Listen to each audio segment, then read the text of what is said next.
Ladies and gentlemen, welcome for another HSR analysis. Today, Natasha, from my understanding, the Sussy Bakar character, but that's just from what I've heard.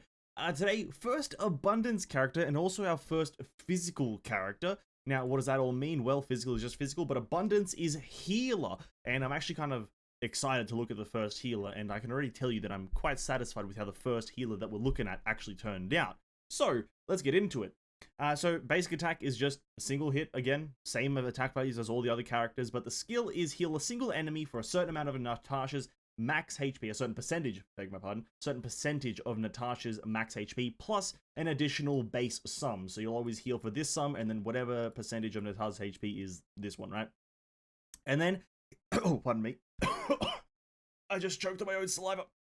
Heals the ally for another X amount percent of Natasha's max HP plus X amount of HP at the beginning of each turn for 2 turns. So essentially, you heal a flat amount with this first initial part right here, and then you'll put essentially a heal dot, or a hot as they're more commonly known in MMOs. You'll put a hot on the ally, and they'll get a heal at the start of every turn, which is, to be quite frank with you, 2-in-1 deal is actually like pretty good in my opinion. Although the values, I'm not sure how high they are in comparative to a 5-star. It's quite good just to be able to put a hot out, like, if I'm honest, right? Her ultimate is quite simple though. You just heal all the allies for an X amount of percentage of her max HP, and then a flat amount as well on top of that. So 20% of max HP plus 159 is probably going to be a pretty chunky amount of HP healed. Going on to her talent though, when healing allies with HP below 30% or at 30%, increase her outgoing healing by a certain amount of percentage, quite good. And then technique is just deal X amount of damage to a random enemy, and then apply the weaken status to all enemies, meaning they will do less damage by 30% for 1 turn. Not an overly great technique. You probably won't be using this in the this one in the grand scheme of things, so don't really worry about this one. But so far, a really good kit, healing all around, very, very widespread amount of healing. Going further, Soothe, a really good ability to have on a healer, and honestly, I love it when games add debuff removal mechanics. They're always great. Natasha's skill removes 1 debuff from an ally, great. Trace 2 is increase healing output by 10%. Overall great. And the last one increases the duration of the continuous healing effect for 1 turn from her skill, which essentially extends the hot that you apply with her skill from 2 turns to 3 turns, which overall means that you have to apply less heals or less frequently to certain characters. You apply 1 now turn, 1 this turn, 1 that turn, and then you can kind of cycle around, and you'll be able to hot everyone pretty frequently, which will be quite good for continuous sustained healing. So, really good so far. I'm actually liking this character. I like hot builds if you don't really, if you're not catching my drift right here. I say this coming from a player who played Druid Healer in World of Warcraft. The only healer I really ever, was any good at was Druids, and they are hot healers. Or, well, they're not attractively hot healers. They heal with hots. But besides the point, though, I like this type of healing. But, obviously, the character's not just done there. Eidolons are a massive part. And I expect great tidings, and tidings are great in my opinion. So after being attacked, the first one, after being attacked, if Natasha's current HP is at 30% of her max or lower, she will heal herself for 1 time to restore HP equal to 20% of max HP plus 160. This can only be triggered once per battle. Just kind of like a pseudo self-revive. It won't revive her, but if she's below 30% HP, she'll just heal for 20% the next time she's attacked. I'm not sure if this will prevent an insta-kill, so if you're at 30% or below and then you get put to 0, I don't know if this triggers before the attack or after the attack. If it's before the attack, it can really act like a life save. If it's after the attack, then it might be slightly redundant unless you're fighting slightly weaker enemies. But besides the point, kind of alright. Eidolon 2, using her ultimate, grants continuous healing to allies with HP at 30% or of their max HP or lower for 1 turn. At the beginning of their turn, their HP is restored by 10% of Natasha's max HP plus 80. So essentially, yeah, your ultimate kind of applies a 1-turn continuous heal to all allies. So you'll do the initial amount of healing with your ultimate, so it'll be this, and then you'll apply a 1-turn hot to them. So the next turn of every character, they'll heal for an additional 10% of Natasha's max HP, not the actual character's max HP, but Natasha's max HP, which is very important to note down. Obviously, Eidolon 3 is skill plus 2 and basic attack plus 1, not important. Eidolon 4, Natasha will generate an additional 5 energy after being attacked, So overall energy regeneration is going to be pretty high, as long as obviously she's being attacked. If she's not being attacked, obviously kind of redundant, but you know, your healer's probably going to be attacked quite often. Eidolon 5 is ultimate +2 as well as basic attack +1, quite straightforward. And then last one, probably one of the more useless ones. Natasha's basic attack deals additional physical damage equal to 40% of Natasha's max HP. I say useless is because you're not really going to be damaging with this character. You're not here to DPS. You're not here to kind of bang, bang, bang. You're just here to heal. The abundance characters are very much in the line of their role of abundance characters, at least from what I can tell, is that this damage, it's a 40% increase of your max HP, right? So it depends on how high your damage can actually go, or sorry, your HP can actually go. Depends on if they'll be viable. But it's okay. It's not bad, but it's not great. I don't know what I would have preferred, but besides, I guess it makes her a bit more of a DPS healer, which is, you know, fine, whatever. It's a-okay. But obviously it doesn't stop there. Let's go on to the light cones. All of these are pretty much fine. Absolutely. Honestly, determining the value and which one's better out of all 3 of the 4 stars, which I did this in the wrong order. Let's backtrack a bit. Let's go to the 3 stars. The 3 stars, when the first one, Cornucopia, is going to work fine. This is going terribly. I did this in the wrong order. When the wearer uses their skill or ultimate, the outgoing healing is increased by a certain percentage. So this one will also work fine. It's no matter on both your healing abilities, your healing potency is increased. Yeah. And then Find Fruit at the beginning of combat immediately restores a certain amount of energy. Not that great. If your 3 stars is the only option, Cornucopia is the best shot and actually a pretty good contender with 4 stars. But 4 stars do go out ahead. Now back to the 4 stars. All 3 of these work fine. Obviously, Natasha's in the signature one is an easy equipped. Energy regeneration by a certain percentage. It's the rate increase, not a flat increase. It's a rate increase. And increases outgoing healing by her ultimate, not her skill, her ultimate specifically, which is great. Shared feeling increases the wearer's outgoing healing by a certain percentage. This is a flat increase to everything, so this one may pull up ahead. And then when using a skill, regenerate a certain amount of energy for all allies. This one is probably one that you'll go for if you're doing a bit more of a specific, like a team-oriented build, because you obviously regen energy to allies, and having that kind of thing to your healer, where, you know, they use their skill very frequently because they're applying HOTS, and then you regen energy, and generally your healing is going to be pretty high value. It's pretty good. Obviously, the healing potency is 4% lower on the high end compared to this one. One of them is ult specific, one of them is overall. So, you know, do you want overall utility or do you want ultimate specific utility? It depends on you. And then the last one, Warm Nights Won't Last, increases the wearer's max HP. This one increases your scaling ability. And then when using a basic attack restore all allies' HP by a certain percentage of their respective max HP. This one's a bit weirder.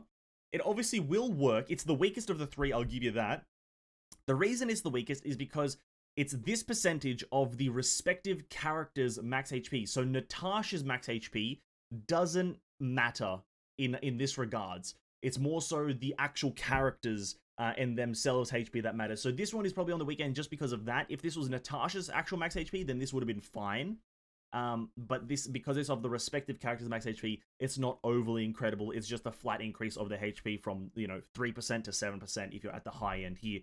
But the 40% max HP increase to between 20 and 40 is pretty good. The one I'd recommend is probably Shared Feeling, just because the utility of the energy regen, that's that. But obviously at the high end, you want to be using a 5-star if you're running this character in endgame content. And that's where you've only got really one option. There's only one Abundance 5-star, and they've got one Abundance Light Cone. Increase the HP of the max HP of the wearer by a certain percentage, and outgoing healing by a certain percentage. These are flat increases, and these are flat potency increases to Natasha. This will increase your healing by a flat amount. No strings attached, no questions asked. But furthermore, when the wearer heals allies, record the amount of outgoing healing. When an ally launches an attack, a random attacked enemy takes additional damage equal to a certain percentage of the recorded outgoing healing value. This additional damage is of the same type as the wearer's, is not affected by other buffs, and can only occur once per turn. So, you heal an ally. So I'll simplify it. Natasha heals an ally. That healing number is then recorded.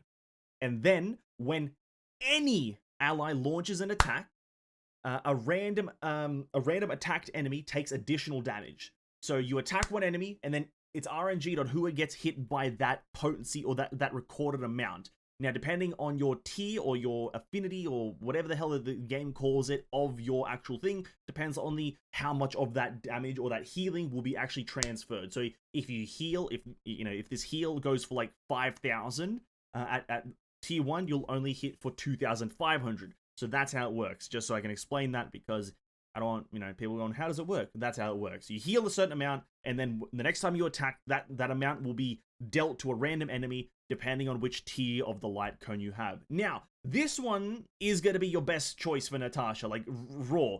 You get potency increase no matter what right here. It's flat out a max HP increase and outgoing healing increase. It's just a potency increase, and the last part is a bonus damage increase. So it's great.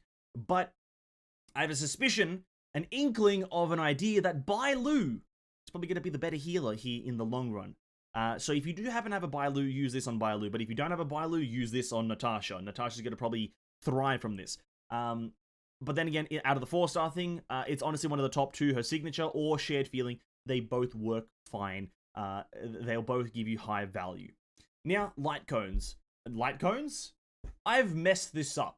Relic sets is what I meant to say. Now onto the relic sets. Now, out of the actual relic sets, the one I'd recommend is near the bottom, outgoing healing, or more commonly known as the passerby of Wandering Cloud. 2 set increases healing by 10%, and then after the at the beginning of the battle, immediately recover 1 skill point. It's just a good one.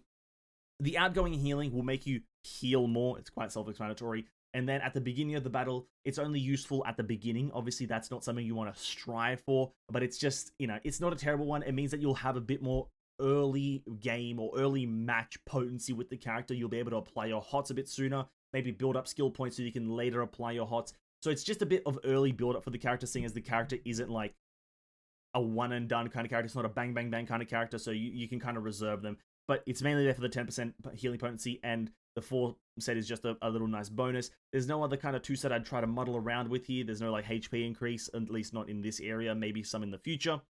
But just get the 4 set of this one, and then go for Planetary Ornament. Now here you've got 2 choices in my opinion. First one is the Fleet of the Ageless. It increases the wearer's max HP by 12, and then when the wearer's speed reaches 120 or higher, all allies' attack increases by 8.